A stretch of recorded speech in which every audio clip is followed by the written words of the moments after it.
Olive, ito na yung ni-request mong mga gamot. Perfect. Thank you.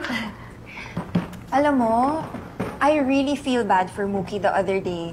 Nilook forward niya kasi talaga yung birthday niya eh. She should be thankful I even threw her a party. Kaya lang naman ako pumayag because, who knows? This could be her last birthday. Last birthday? No, I mean, sa kalagayan kasi talaga ni Mookie ngayon, hindi natin masasabi.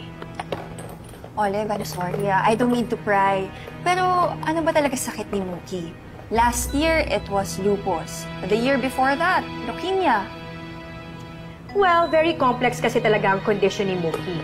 May mga manifestations ng autoimmune disease kagaya ng lupus, but to be honest, at this point, hindi ko pa talaga mag-determine specifically kung ano ba talaga ang sakit ng anak ko.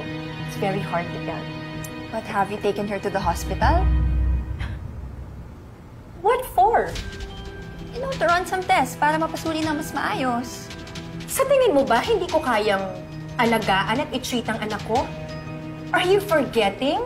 I'm a doctor! Olive, hindi ka naman nakatapos ng med school.